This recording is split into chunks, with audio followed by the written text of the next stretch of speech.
Welcome back. We are hopefully wrapping up today. We're in chapter 29 of Proverbs. This is the third to last chapter of Proverbs. Thank you for joining us online and welcome everyone here. Let's dive in right away. We did our prayer afterwards, so if you want to pause the video and say a prayer, we invite you to do so. Otherwise, if I can get a volunteer for chapter 29, we'll get going. I can. Sure. He who is often reproved, yet stiffens his neck, will suddenly be broken beyond healing. When the righteous are in authority, the people rejoice, but when the wicked rule, the people groan. He who loves wisdom makes his father glad, but one who keeps company with harlots squanders his substance. By justice a king gives stability to the land, but one who exacts gifts ruins it. A man who flatters his neighbor, flatters his neighbor, spreads a net for his feet. An evil man is ensnared in his transgression, but a righteous man sings and rejoices. A righteous man knows the rights of the poor. A wicked man does not understand such knowledge. Scoffers set a city aflame, but wise men turn away wrath. If a wise man has an argument with a fool, the fool only rages and laughs, and there is no quiet. Bloodthirsty men hate one who is blameless, and the wicked seek his life. A fool gives full vent to his anger, but a wise man quietly holds it back. If a ruler listens to falsehood, all his officials will be wicked. The poor man and the oppressor meet together. The Lord gives light to the eyes of both. If a king judges the poor with equity, his throne will be established forever. The rod and the reproof give wisdom, but a child left to himself brings shame to his mother. When the wicked are in authority, transgression increases, but the righteous will look upon their downfall. Discipline your son, and he will give you rest. He will give delight to your heart. Where there is no prophecy, the people cast off restraint, but blessed is he who keeps the law. By mere words a servant is not disciplined, for though he understands, he will not give heed. Do you see a man who is hasty in his words? There is more hope for a fool than for him. He who pampers his servant from childhood will in the end find him his heir. A man of wrath stirs up strife, and a man given to anger causes much transgression. A man's pride will bring him low, but he who is lowly in spirit will obtain honor. The partner of a thief hates his own life. He hears the curse, but discloses nothing. The fear of man lays a snare. But he who trusts in the Lord is safe. Many seek the favor of a ruler, but from the Lord a man gets justice. An unjust man is an abomination to the righteous, but he whose way is straight is an abomination to the wicked. Thank you. That brings an end to the section we're in, which if I'm remembering correctly, is something like the wisdom of Solomon or the wisdom of Kings. The wisdom of Solomon that started back in further wise sayings of Solomon. That started back in chapter 25. Okay, so if I remember correctly, we noted some patterns in previous chapters. This one kind of has one too. Anything jump out? Well, he's doing a lot of speaking to the politicians of his age. Yeah, that was really heavy in 28. It's actually lightened up a little bit, but there is still quite a bit about the ruler. And what exactly does reproof mean? Is that oral discipline? What is reproof? Which verse are we looking at? Well, it's in 29:1, but then it's also later on. It's a word used twice, and it sounds like it has to do with discipline of some kind. It's, I'm trying to think of a good synonym for it. It's critique. Yeah, I mean, it's critique. It really, reproof depends on the context. So, parent reproving a child is, telling a child they've done something wrong. An adult reproving another adult where there's no power imbalance, might just be a simple critique. So, reproof kind of depends on context. The idea is that it's identifying error. So, a critique or a reproof would not necessarily, well, that may be more the reflection of the person doing the critiquing than it is of the person receiving the critique. Yeah, perhaps. And one other thing I noticed is that there's kind of a fairly heavy-handed approach to discipline here. Yeah, that was the theme that I noticed in here is their discipline or heavy-handedness is pretty strong. We have several passages about the rod and discipline for children, and the consequences are bad. There's a heavy hand suggested for the treatment of servants and slaves in here. It might be worth noting this is clearly writing to a person in a position of privilege, right? The person who's receiving this advice is privileged with power. This is not advice for a servant. This is not advice for a slave. It's not advice for a young person, a poor person, or a child. It's all of these heavy-handed bits of quote-unquote wisdom are specifically for people in positions of power over other people. Telling the people in power to be heavy-handed with their discipline, or telling the people in power you're going to be? Telling them that there's consequences to not being heavy-handed. Okay. Which, one might argue that could be considered a truth. It is certainly true that women are much more submissive in male-dominated societies where heavy-handed treatment of spouses and daughters is accepted. So the circumstances change when you remove that from a society, right? The question though is society better or worse for it? Right. And you will, at least in the Western world, you will definitely get differences of opinion on that subject. Oh, absolutely. And as we, at least in the United States, move towards less heavy-handed discipline, there's a lot of difference of opinion. The question is, I think you see it in the discussion and the arguments around reforming our criminal justice system. Yep. Fairly significantly.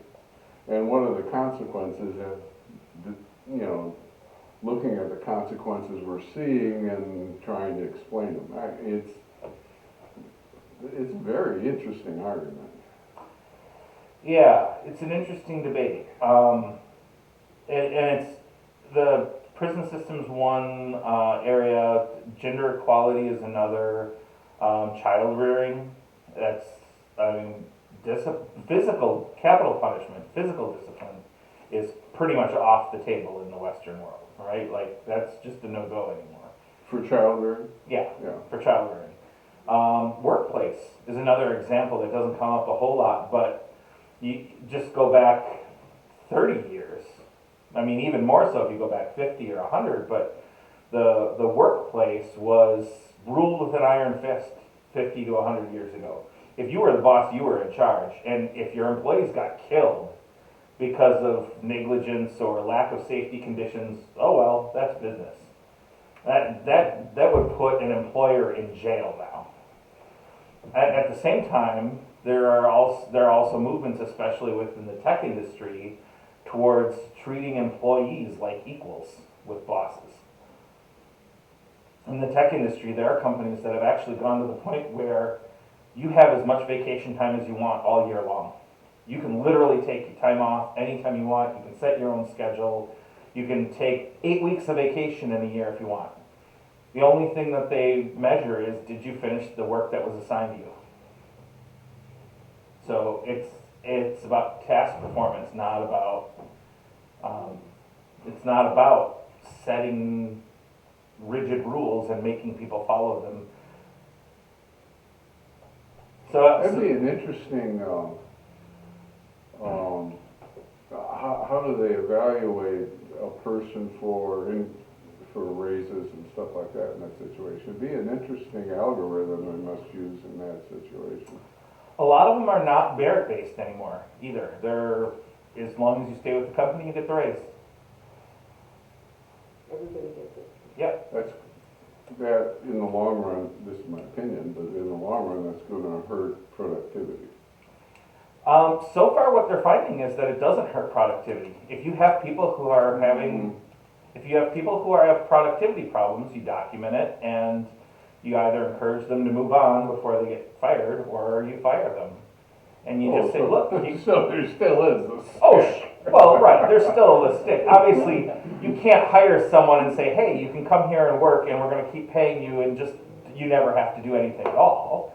It's the evaluation of whether you continue to work in the company is, you're given a task, the deadline is this day, did you meet the task, and if you didn't, is there good reason why you couldn't? So, Well, this is not an appropriate discussion for Bible study, although it applies to here, but that would be an interesting discussion to analyze how a person's contribution to a company, it's got, my opinion, it's got to be merit-based. So anyway, let's go on. well, but put it in the context of our relationship with God and our participation in community. Should it be merit-based?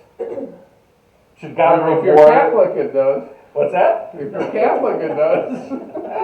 Maybe. I don't know that it necessarily does, but it depends on what era of the Catholic Church you're talking about, and really what diocese you're in, and who the Pope is.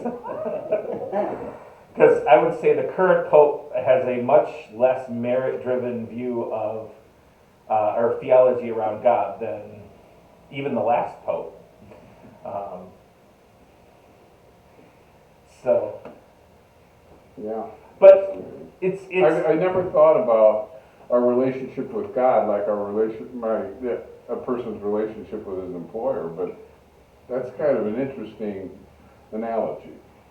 well, and I would contend part of what Jesus comes into the world doing, if we're talking about this from a Christian lens, is to present the argument that how we live in the world, how we treat one another, how we function in our daily lives, is supposed to be a reflection of our relationship with God.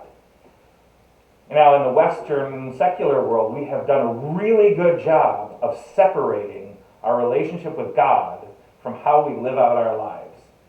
But then we take a piece of how we live out our lives and say, oh, but I don't kill people, so see, that's how I live out my life, like I'm in relationship with God. Or I have these, of the 613 rules in the Old Testament, Hebrew Bible, I live out these 3 of them really rigidly. So see, I still live my life as if there's a relationship with God. But then we have a whole bunch of things where we say, oh, but that's business, or that's politics, or that's government, or that's marital relationships, or that's child rearing, or that's civil engineering, as if those things have nothing to do with our relationship with God.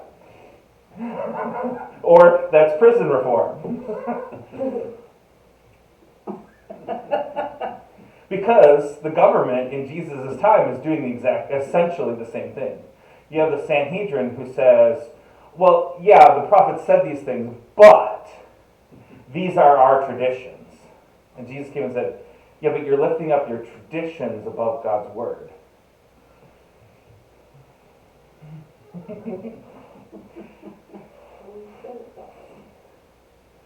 Now, the counter argument to that is, though, how do we know if we're living it out in accordance to God's word? The problem we run into there then is, because it's hard, because that becomes the difficult discussion to have, we often just push it away and say, well, then it's too hard to deal with that, so we'll separate them.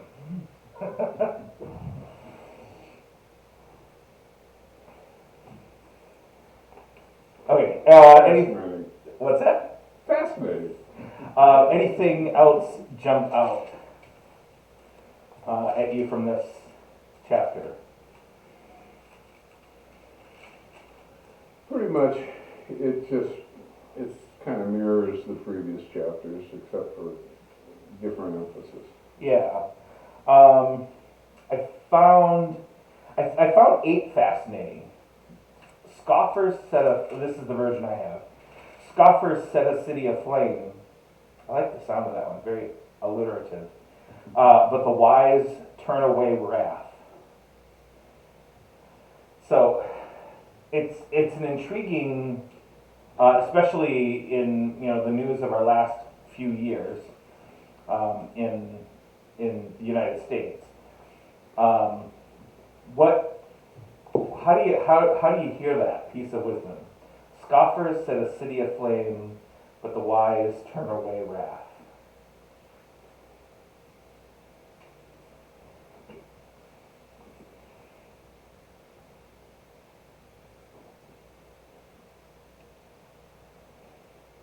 Who do you think that advice is to?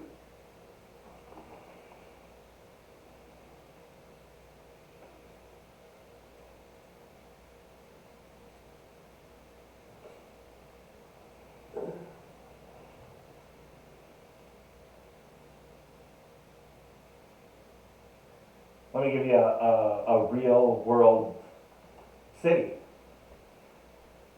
Kenosha, Wisconsin. Scoffers set a city aflame, but the wise turn away wrath.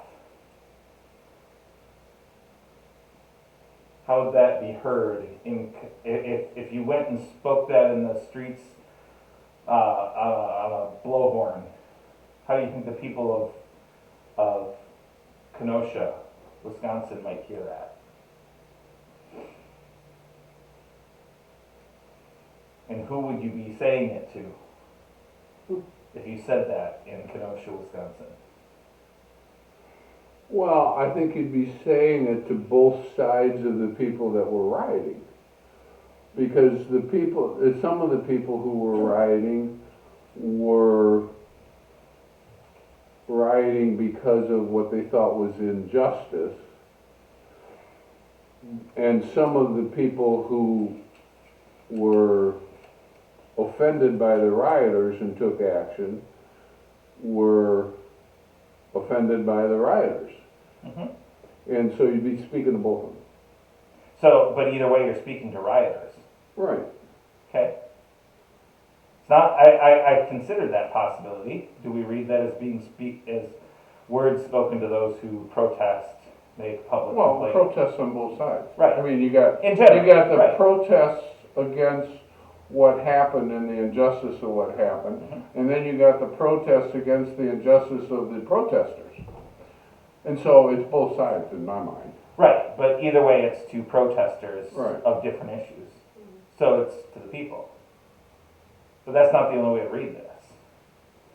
We could read this as rulers and leaders. As what? We could read this as wisdom for rulers and leaders. If you are of the city governing and policing authority, and you are a scoffer, you set the city aflame. But if you're wise, you turn away wrath. I'm not saying that that's what's intended here. I'm saying this one little piece of wisdom here, thinking about who the audience is, completely changes how we hear this bit of wisdom. Yeah, but it's the same concept. To a point. if you're speaking to the protesters, whatever side of the protest they're on, then we're suggesting that the people in their response to what government and policing authorities do are what decide if the city is set aflame or not. Whereas if we're speaking to the governing body, we're saying that how one governs is really what determines if the city is set aflame. Because they brought the rioters out. Right. And this is part of the debate that's going on in our society right now. Is okay. There were fires and there were riots amid protesting in Kenosha. Yes, it happened. Who's to blame? We spent a lot of time fighting over whether it was the Black Lives Matter folks who were causing the fires and the flames and all that problem, or the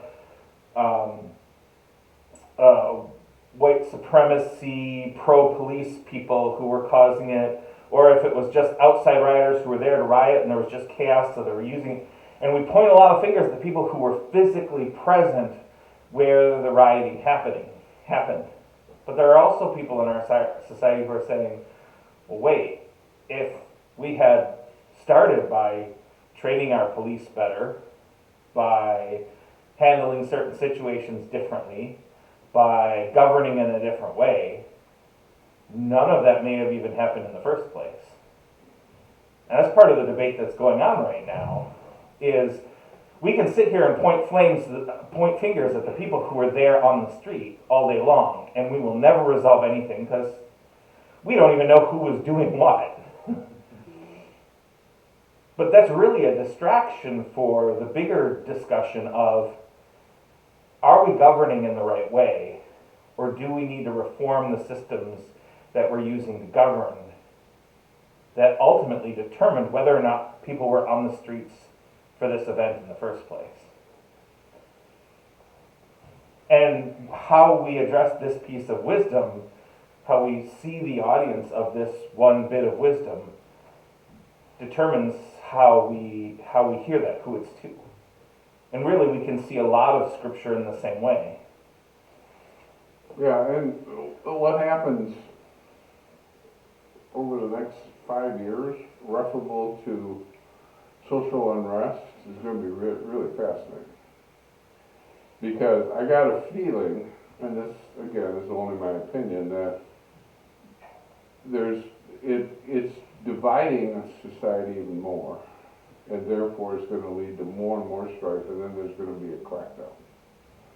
And that's dangerous, because then you get people like,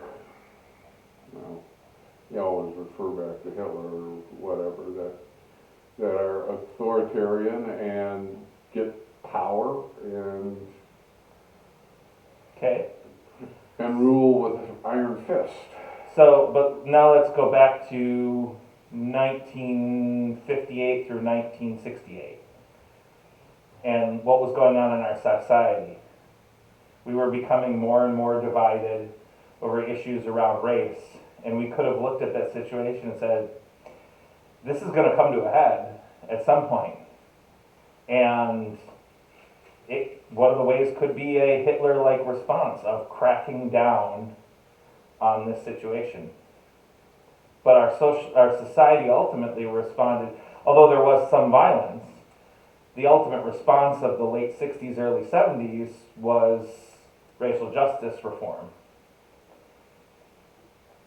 and anti-segregation laws and ending redlining districts. So, and why did it turn out that way?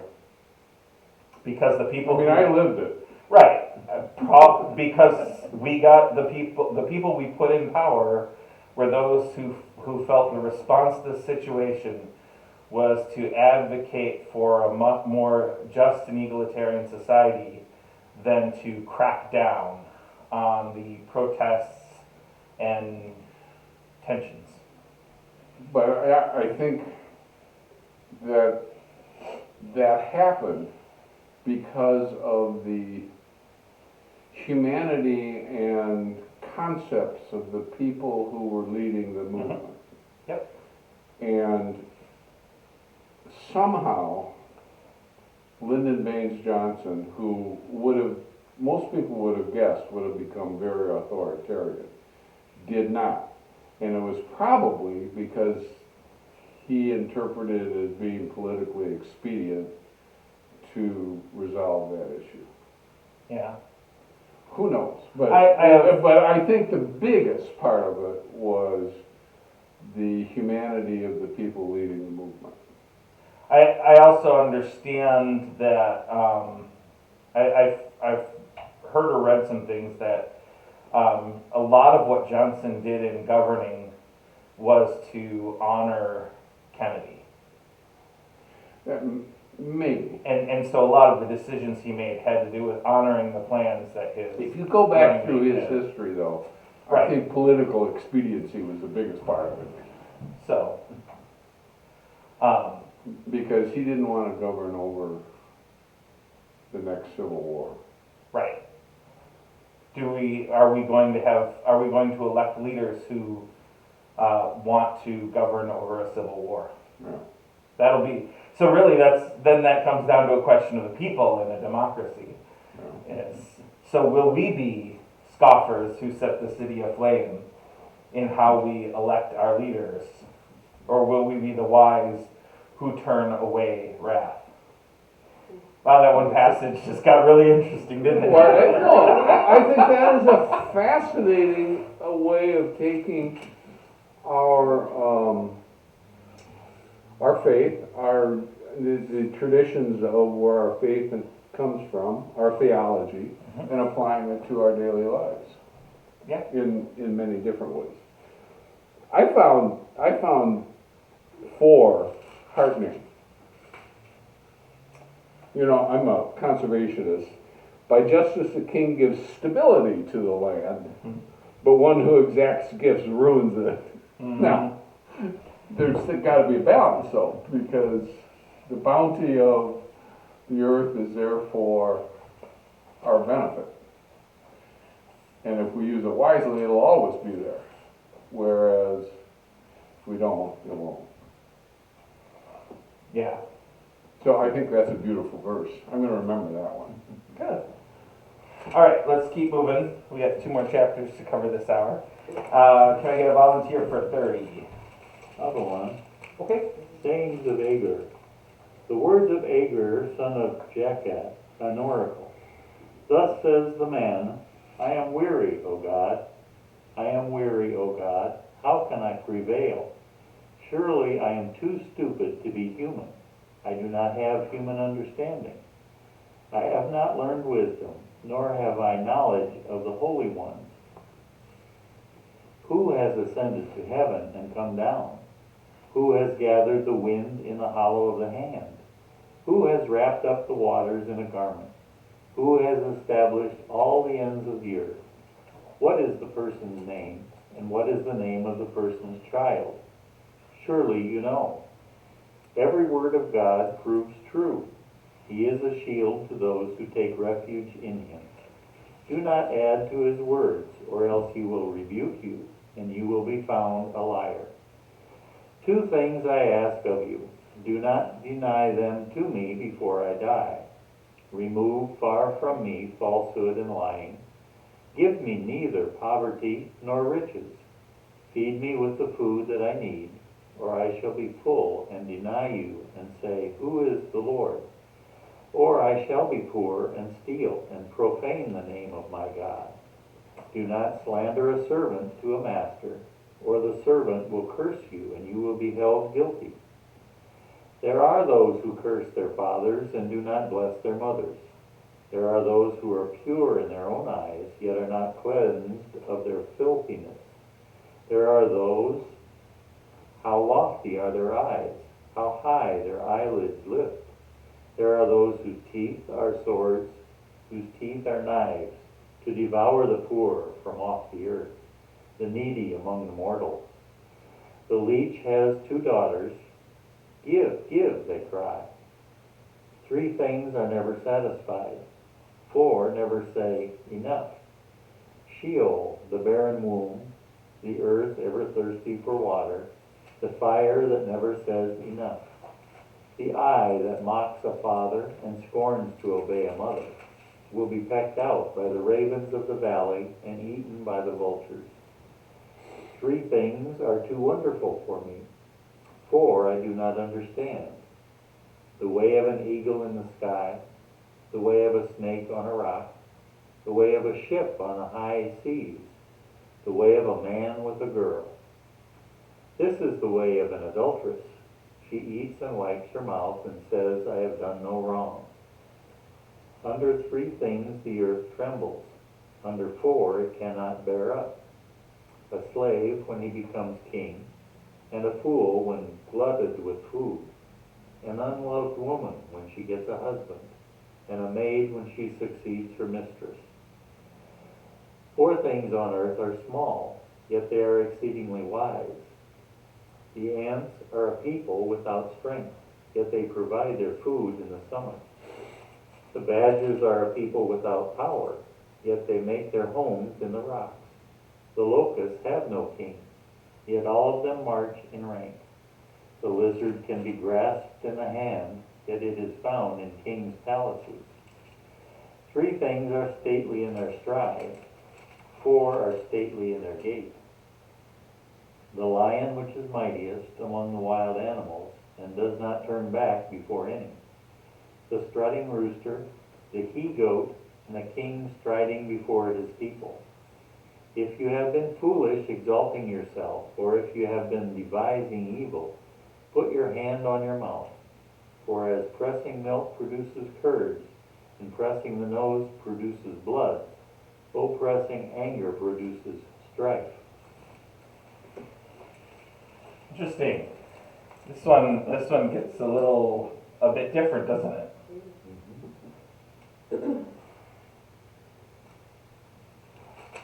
So my study Bible points out that the opening questions in this are the words of a skeptic, questions of a skeptic and a pious response. Going through verse 6. I'm not sure if I totally agree with that. There's a big question of understanding, right? Like all of these questions are similar to what we'll read when we look at Job. If that was, I can't remember if that's one we're looking at in this cycle. But at the end, God asks a bunch of questions of Job. Who did this? Were you there at the foundation of the earth? Did you create this? Did you set up the barrier for the sea and say that when we go this far? Right? Which is a question of how much do you understand about the world? And so this Agar asks these sorts of questions about understanding.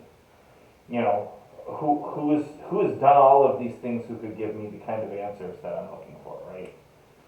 There's something I don't understand, and I need to find that person who has such great understanding as to be able to answer my questions. And then everything after that kind of gets into sort of a collection of wisdom. Any of these jump out at you as odd, interesting, or poignant?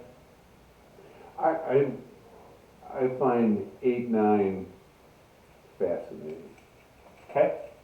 Remove far from me falsehood and lying. Give me neither poverty nor riches. Feed me with the food that is needful, lest I be full and deny thee, and say, who is the Lord? Or lest I be poor and steal and profane the name of my God. I mean, he's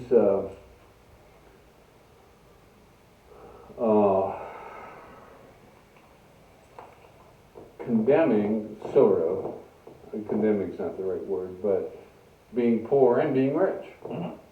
You got to strive to be in between. And there's a lot of truth to that. Right. It's a psychological state of desperation. In a spectrum of desperation to decadence, there is a middle stability, right? Where you're not desperate nor decadent. And we have that problem in our culture and in our world today. Well, supposedly, when you hear people talk about capitalism and Western culture,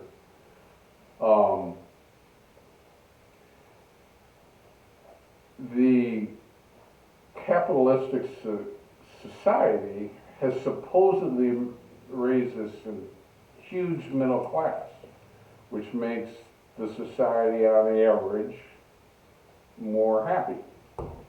Within that one nation, yeah. Yeah. Well, yeah.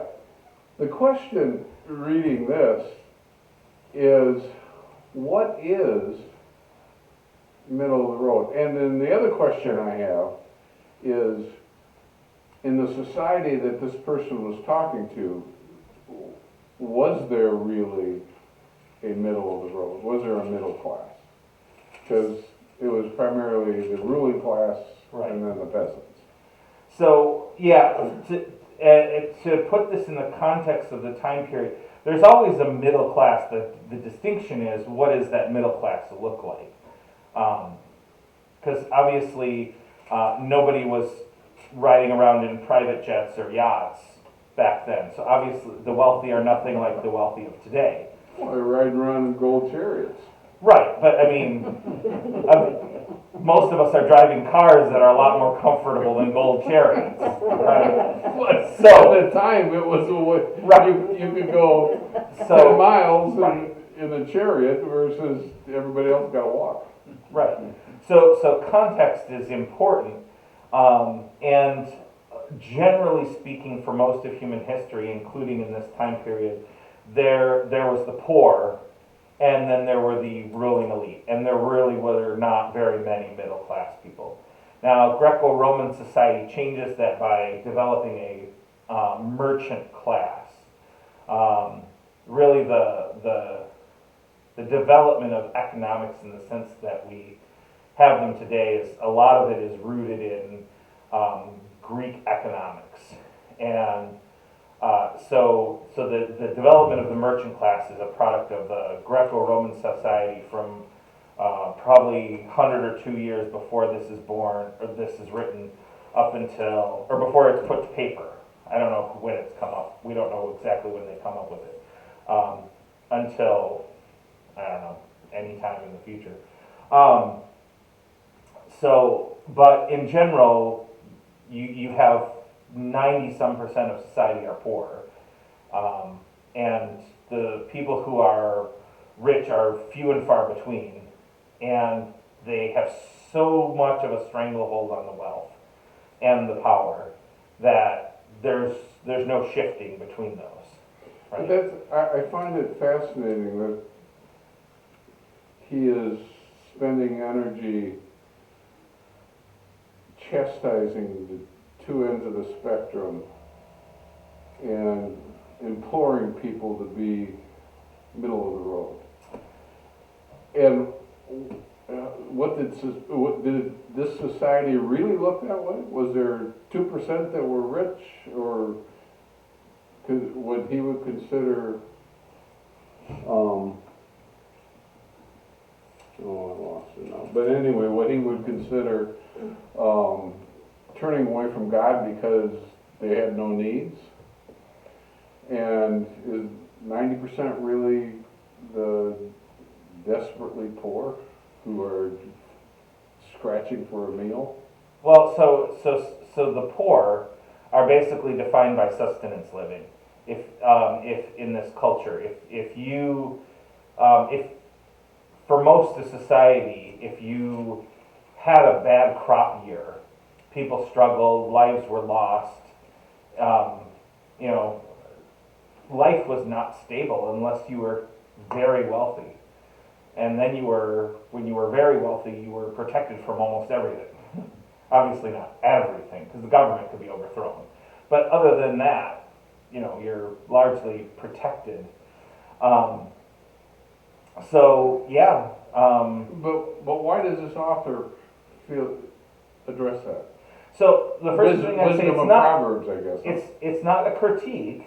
He's not criticizing the wealthy or criticizing the poor. He's calling upon God and saying, please don't make me poor so that I am desperate and profane God out of my suffering. But also, do not make me so wealthy that I feel I have no need for God, right? Yeah. So he's not talking about criticism of society. He's talking about the psychological state of himself or the individual in their relationship with God and the consequences of how we live in the world. I mean, this is overgeneralization, but that observation of his is that the wealthy are corrupt and the poor are corrupt. Is it corrupt or is it? Well, I mean, it's you could. I mean, not God-fearing okay. It's. because of circumstances. I don't know if I'd say it's not God-fearing, but God-serving. it's. Well, the relationship with God is broken by suffering and by decadence. I think that's what he's saying. Now, do you blame the Is person who's suffering because Is they're that suffering?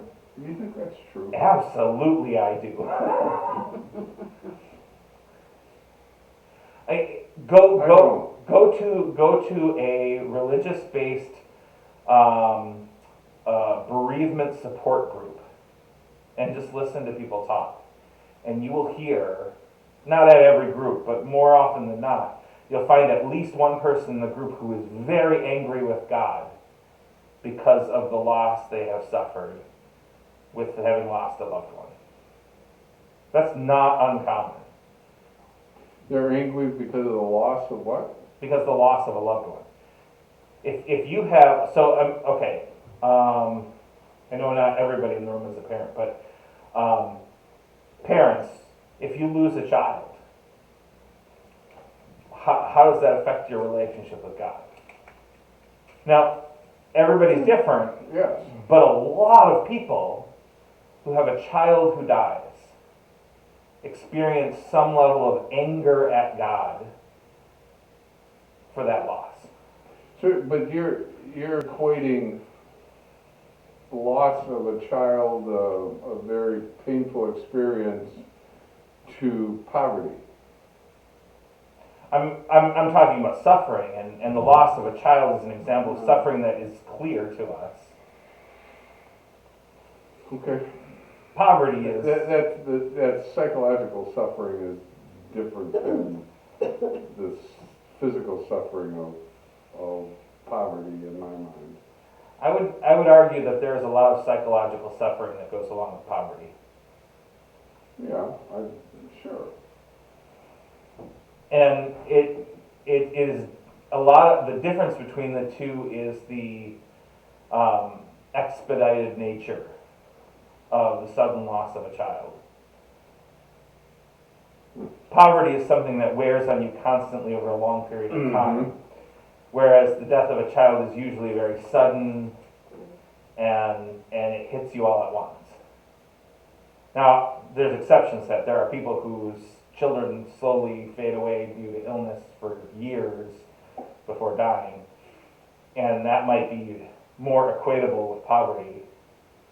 But that the idea there that I'm pointing to is that when we suffer, when a person experiences suffering, that can damage their relationships with God and with others. I mean, we see it all the time. Marriages get broken up over the death of a child, even when neither parent did anything wrong.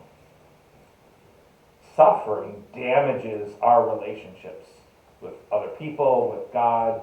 Relationships are broken by suffering. They're also broken by decadence. If I was in your class and you were the professor, I'd write a paper on how the death of a relative or a loved one may define one's relationship with God, but doesn't necessarily change it. It's interesting. That would be a fun paper to write. It's an interesting subject matter, no doubt. But yeah,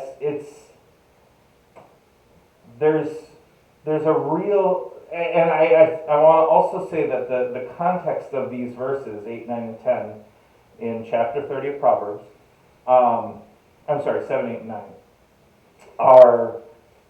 we're also seeing it from United States Western perspective. Because in our world, when we're talking about poverty and wealth in our world, Yeah. poverty means you have an apartment, you might have a car, you might have a big screen TV, you can probably get food, you can put food on the table pretty much every day. You might have to use a food pantry or a SNAP card or TANF or free meal programs, but you can pretty much guarantee your whole family is going to have an actual meal every day if you put in the effort to do it. And you've got a roof over your head, clothes on your shoulder, your kids are going to school, you might have a job, right? That's poverty in the United States. And wealth is, you can earn an extra $1 million this year literally without even lifting your finger or doing anything. Or more, right? Like, the concept of poverty and wealth are so drastically different today than they were roughly 2,500 years ago when this was put to paper. In this world, if you're wealthy, you're still doing some work just about every day. Now, it might be the work of directing people and making sure they're doing the right things, and things like being the CEO of a corporation today. The wealthiest person in the world probably still put in 30 to 40 hours a week in this era. I guarantee you, if Jeff Bezos decided to become a couch potato and never move the rest of his life, he'd still earn a couple $1 billion a year. So, I mean, that's the context that we're dealing with. Life is completely different. But that is really interesting then to put that into the context of this, because he's saying, don't make me so wealthy that I can work a 30-hour week and be comfortable. That's too decadent. That would damage my relationship with God. The author of this is saying the average middle-class American right now lives so decadent a lifestyle that it damages their relationship with God. Which there's some truth to. That might be. I mean, looking at A lot of truth to that. looking at how we handle our relationship with God. And if you look at it might be. if you look at the decline of the church institution And religion in in the general. last 100 years, I Mhm. think that's probably one of the biggest contributors to the reason it is declining. And where religion is growing in the world are places that are largely struggling.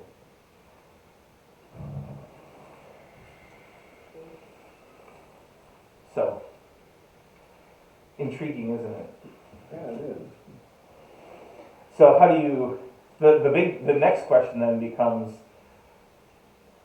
can we amend our relationship with God while living at this same level of economic wealth and or comfort? Or is the author here so truthful in their claim that the only way we can reclaim that relationship with God would be to give up that level But of see, wealth? I would argue with him on both ends of the spectrum. Well, that's and the issue there is that we live in a very individualistic society, Right. and he doesn't. Exactly. This author is looking at it from the perspective of, I cannot separate myself from the world and society in which I live in, and therefore this reflection is really about how we collectively live out our lives in relationship with God.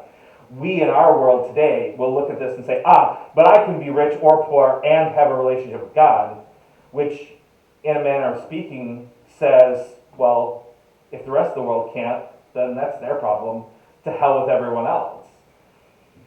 which is the problem of individualism in relationship to religion, because can you have a right relationship with God by saying, well, even if the rest of the world can't, I can?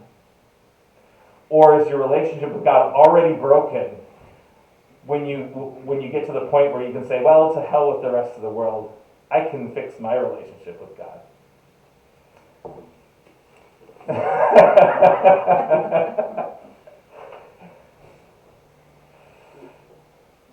It's tricky, isn't it? Very. All right, we're almost at time. Let's make sure we finish Proverbs, and I think we'll just keep going after that into Ecclesiastes, who will have a very different view of the world. Can I get a volunteer for chapter 31? I'll read that. Thank you. The sayings of King Lemuel, an inspired utterance his mother taught him. Listen, my son, listen, son of my womb. Listen, my son, the answer to my prayers. Do not spend your strength on women, your vigor on those who ruin kings. It is not for kings, Lemuel. It is not for kings to drink wine, nor for rulers to crave beer, lest they drink and forget what has been decreed, and deprive all the oppressed of their rights. Let beer be for those who are perishing, wine for those who are in anguish. Let them drink and forget their poverty, and remember their misery no more. Speak up for those who cannot speak for themselves, for the rights of all who are destitute. Speak up and judge fairly. Defend the rights of the poor and needy. Epilogue, the wife of noble character. A wife of noble character who can find, she is worth far more than rubies. Her husband has full confidence in her and lacks nothing of value. She brings him good, not harm, all the days of her life.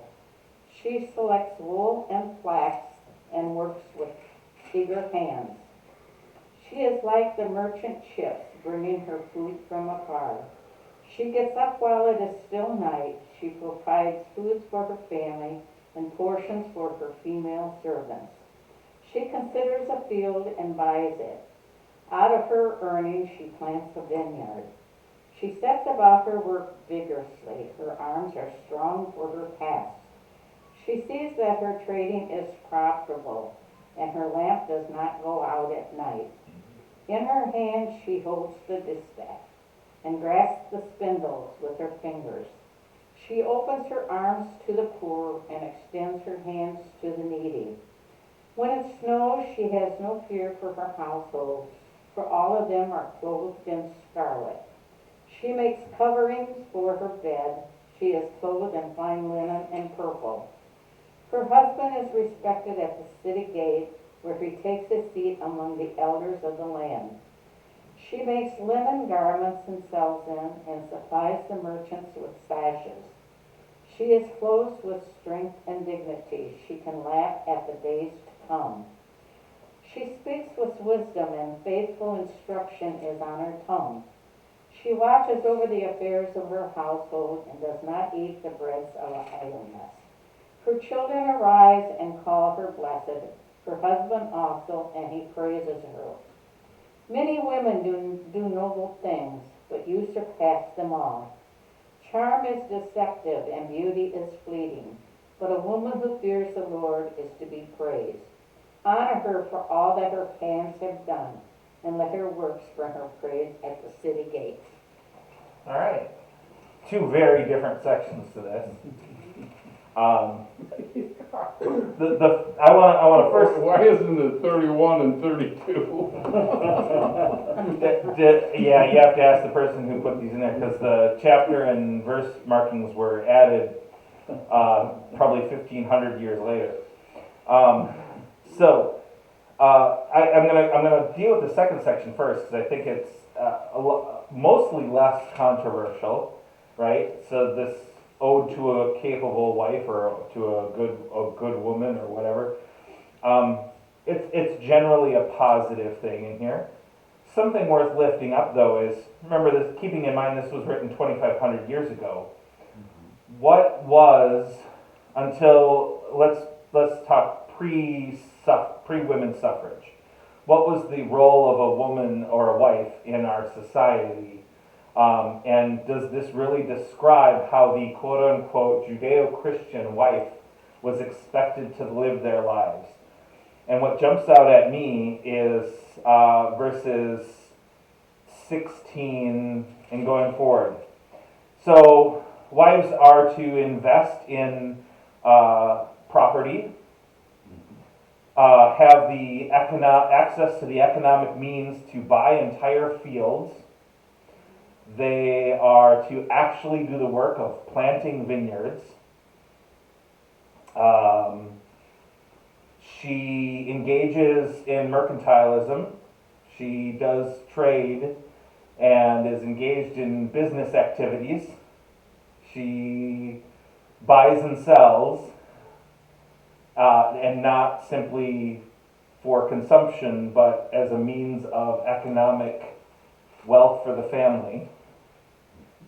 And she handles the finances in response to charity. Does that describe most of Christian wifehood throughout the centuries? It really doesn't, does it? No, my question, as you point that out, I didn't think about that as we were reading it, but what did the man do? He's in city government, wasn't We don't. I don't think What we did you know say, who. Cassandra? her husband is known at the gate, so I don't know what he does with it. No, her works He are He's praised. among the elders of the land. Oh, right. Her husband is known in the city gates. Okay, So he just walked around and, He sits among the elders, so he's part of the decision-making body of society, right? So he might be, she provides so he could sit and think. or to serve as a judge or a local official or something of that nature, right? Now, in reality, he probably also worked the land with her. Well, Jesus was a carpenter, or his dad was. Yeah, we actually don't know what Jesus did for a living. But So- his dad was a carpenter. Right. But yeah, but it's interesting because this vision of the ideal wife, which is 2,500 years old, did not match what most of Christianity ascribed to being a good wife. Right? barefoot and pregnant. Barefoot and pregnant, don't touch the money, right? Unless your husband lets you. It's And intriguing. tell us that was. When Right. we be in this class, we should be barefoot and pregnant. Right. And it's intriguing that we have this passage of the ideal wife in our scripture, and yet for hundreds and hundreds of years in Christianity, women were not given anywhere near that level of responsibility or authority. I bring this up because I had forgotten that we were going to get to this at the end, but there's a big controversy going on in one of the denominations because there's a professor who has a PhD who teaches on women's studies and biblical history, who wrote a book about how the biblical notion of womanhood is not the notion of womanhood that has been used in Christianity for a long time. And even in many of our churches and religious and Christian parts of society today, the role of women is largely suppressed compared to what is in our scripture, right? And as I understand it, I don't know the story intimately and I'm not involved in it at all, but as I understand it, the husband of this professor was actually working in the church denomination. And when she published her book on the subject matter, he was fired from his job because she published the book. Yeah. Time out, back up again. She wrote the book, She's a professor at a university. but she did the research and wrote the She book? did the research and wrote the book. She did or he did? She did. But published it under his name? No, she published it under her name, and her husband was consequently fired from his job in the denomination that the two of them were members of. Which was? I'm not gonna say. It's in the news and it's all over Twitter, and anybody who's paying attention to the news can find out about it. If they really want to, but I'm not here to do gossip or potentially slander a denomination. Well, since it is out in social media, what was the subsequent response from that denomination? They, as I understand it, having been accused of having done this. Their response was further criticism of the female professor who wrote the book, who they're basically saying that she's liberal, making up all this stuff, lying about what the Bible says. That's my understanding. Again, I haven't read their actual response, so I don't know.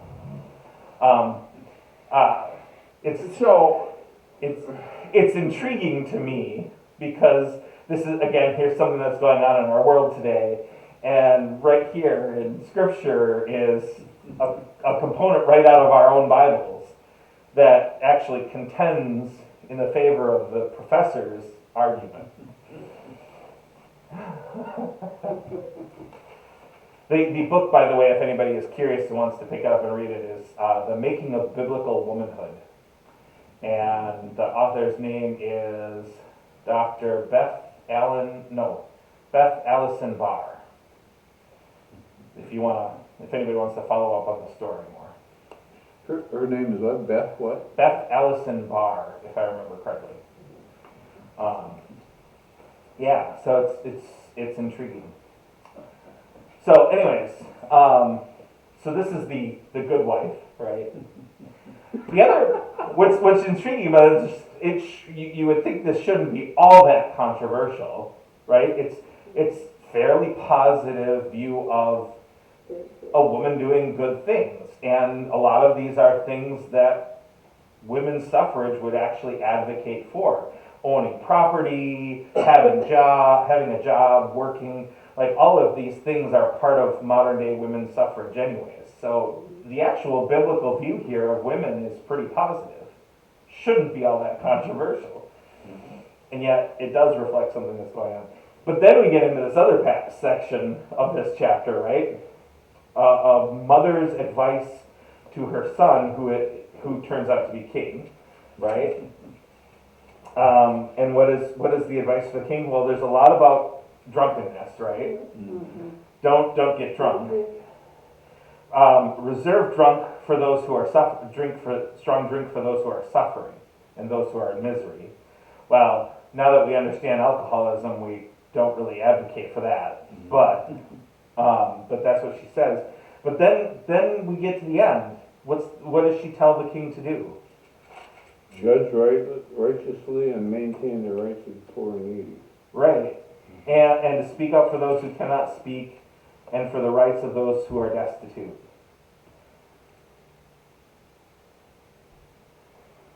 And again, we get into the economic issues of governing in society.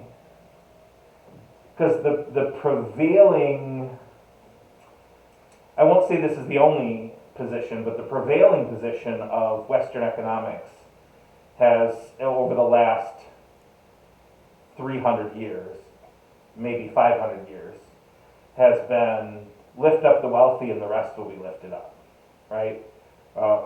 Rising tide lifts all boats. That classic argument. That's not what the mother is telling the king to do in our book of wisdom. Well, I disagree. She certainly isn't saying that advocate for the wealthy. She is saying whatever society, our interpretation of this is, if you're king over if you have a kingdom, make sure you rule for the have-nots and the people who cannot provide for themselves. True. I don't think that's saying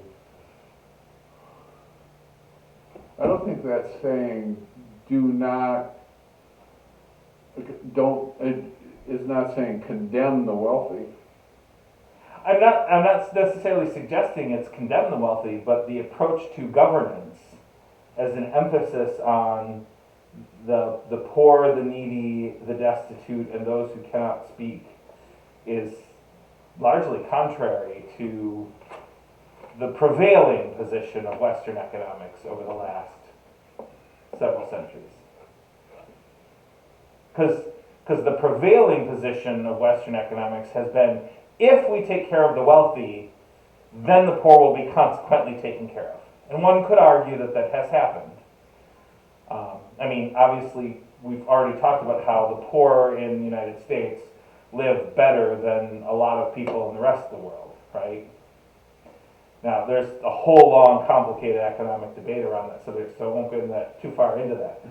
But this here, speak up for them and advocate and defend their rights, is not the prevailing economic position of advocate for the wealthy and the poor will consequently benefit. Do you don't think that there were benevolent, you don't think that there was a significant percentage of benevolent kings? I don't know. That's a good question. There's been, I mean, how many kings in how many countries over all the years? And how many, what percentage of rulers are benevolent? Probably pretty low. I would say probably pretty high. Think so? I think the decrepit rulers, they certainly make history. Sure. I would guess that they're the minority, but I haven't done any research on that. So there have been, I want to say, and I'm ballparking here, there have been a couple hundred popes in the history of the church. Oh, this isn't interesting. Something like, I would probably guess somewhere around the neighborhood of 150 of them. I'd have to actually look it up. I don't think there's that many, but go ahead. So, how many of them? So let's talk about rulers, but then let's look at what should have been the most benevolent and ideal of rulers in society, the highest position in the Western Church in human history, the Pope. What percentage of them were directly or indirectly involved in the act of assassination for the sake of power? I don't know. Somewhere in the neighborhood of 5 to 10%. Okay, that's a minority. It's a minority, but what percentage of human society has been actively, directly or indirectly involved in the act of assassination for the sake of personal benefit? Less than 0.0001%. So the percentage of popes who've been involved in assassinations versus the percentage of human beings who've been involved in assassinations is what, 100,000%? But you gotta compare the popes to the rulers of nations. Right, but that's my point, though, that popes should have been a better example. They should be more benevolent than rulers of nations. Right, so... You're making an argument for the church being evil. Well, the problem here, and I'm not, the issue is not the church or religion. The issue is power. And whether it's the church or government or kingdoms or whatever, it really comes back to that philosophical concept that power corrupts. And this relates to that passage that the Agur is saying in 37, 8, 9, where he's asking not to be wealthy, right? Having too much power, influence, wealth, it corrupts us, right? I don't disagree that as an individual we can fight back against it. There are examples of benevolent people with wealth or power in human history. But there's also no doubt human history has demonstrated that wealth, power, and influence is a heavily corrupting force. I mean, is it the people that get power and wealth are corrupt to begin with? I don't know. So I don't want to touch the last two presidential elections because those were pretty contentious. But let's go back 3 elections ago to, was it Obama McCain? Was that when Obama when- and McCain. when Obama was up for re-election? It was against McCain, wasn't it? No, McCain was the first one. No, it was, what's his name, the Utah senator now. Oh, Kerry?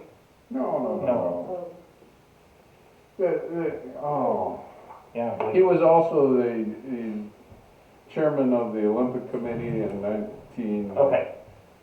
Not Romney, Mitt Romney. yeah, Mitt Yeah, Romney. Mitt Romney. Mitt Romney. Okay, so that's an even that's an even better example. Actually, Obama, Romney. Everybody's got different opinions, but I think if you step back and analyze their whole lives and look at what they did, you would say that of political candidates in the United States, they were both arguably relatively decent human beings Yes. for politicians. I was Okay? hoping you were gonna say that. Yeah, okay. It's the last time we've had decent human beings. around. Right, and that's why I want to go back to that one and not really address the last 2 elections because those are a lot more contentious.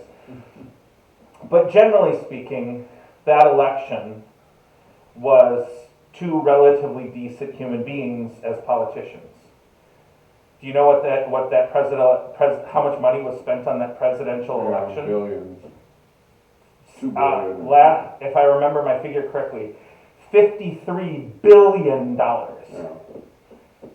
53 billion. Put that in context. That's, if I'm doing my math right, that's $500,000 per U.S. citizen. Is that right? No. No, that's $53,000 per U.S. citizen. No, it's not. Hang on. You got 300 million people. $10 would be 3 billion. $100 would be 30 billion. $200 would be 60 billion. 53,000 million billion. It would come to about $200 a person. Yeah. Okay. So But still, that's ridiculous. right, $200 per man, woman, and child. Yeah. So that we're including 2-month-olds in this context. $200 per person just for the presidency. That doesn't include the other 538 elected federal positions. So what's your point? So even when we have decent politicians, how much corruption is there in that process? You're equating corruption with money spent. You don't think there's any? Well, I'm sure. Yeah, there's always corruption in the elections, But it illustrates. I mean, the cost of the elections in the United States illustrates the level of corruption. In part because I'd say they illustrate the desire for power. sure, And that's whether it's corrupt or not, that's a perfect example. I don't think those 2 men are corrupt. I think that there's probably questionable things that they've done in their Sure. lives, but that's true of everybody in the world. Now, if you look at 2000, what was it, Trump versus Clinton, I mean, it's a whole nother ballgame. right. But and that's why I'm picking an example of decent human beings and look at how much corruption is involved in the process. Because let's be honest, you cannot make it to the presidency of the United States of America without buying the position. Because nobody is going to win the position of President of the United States with less than $1 million spent. But you're not buying it. No. You're gaining by the persuasiveness of your personality. But Your persuasiveness allows you to raise money. The persuasiveness of your arguments allows you to raise money. And you have to have the money to get your point of view out there. Yeah. I don't think that's necessarily corruption. Even a Super Bowl ad costs, what, $1 million a minute or something? Right. Isn't that problematic in our society? You don't see that as an issue of the corruption of wealth on our society? That we cannot have a politician elected to the federal government unless they spend a certain minimum amount of money. It's just not I don't possible agree with you, because Frank. you cannot acquire enough advertising, you cannot get your name out enough. But does that make it corrupt? It just means you have to. No, I don't think that necessarily makes you You corrupt. can't be poor to run, but. You can't be poor, you have to know it, No, you have to know a that's certain number of somebody- people. No, that's not true. When was the last time a person who was less than a millionaire actually got a nomination from? John McCain. I'm pretty sure John McCain was a millionaire. At the time he got nominated, sure, but Yeah. he grew up out of Right. a family where there wasn't great money. Sure, no, millionaires I mean, have he's a definitely military come out kid. of. Oh, don't tell me about military personnel, especially once they make officer rank, are not poor by any means, Well, even in our country. Yes and no, but he came from, it's different than George Bush Jr. or well, Obama's a perfect example. He came out He of came out poverty. of poverty, but by the time he was running for the position of senator, he was very well off. By the time he was running for president of the United States, he was extremely well off. Well, I think you could make the argument there that politics leads to corruption, not necessarily money leads to corruption. Politics certainly does. But the dilemma comes in that then. But here's the problem. So if you want to advocate for policies in our country that take care of the poor, you have to either be wealthy yourself to donate money to that cause, or what? Because people living in poverty cannot elevate a person to the position of president or even senator through their own personal finances. Is that not an issue of corruption? No, that's true, but it also what's more important is the power of your personality and your arguments of persuasion. Perhaps, but we have roughly 20% of our society who is, with the exception of their vote, and I don't want to undermine the power of the vote, but they have no power in our political system other than their vote.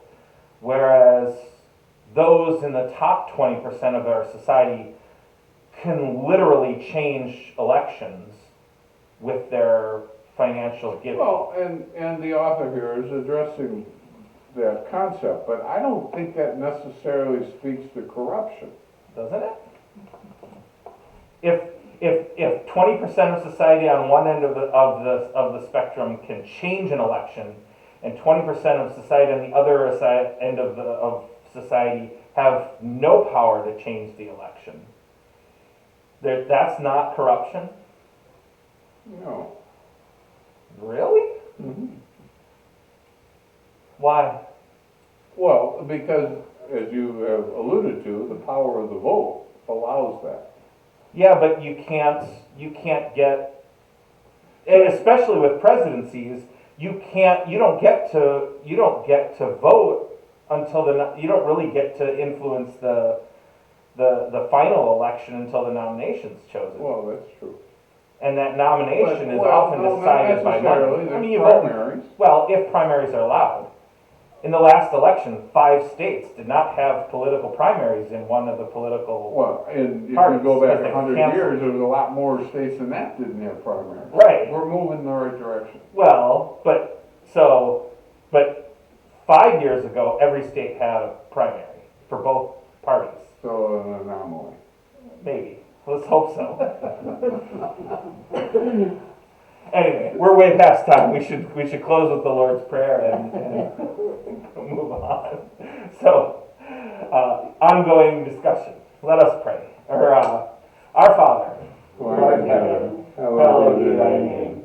Thy kingdom come, thy will be done, on earth as it is in heaven. Give us this day our daily bread, and forgive us our trespasses, as we forgive those who trespass against us. And lead us not into temptation, but deliver us from evil. For thine is the kingdom, and the power, and the glory, forever and ever. Amen.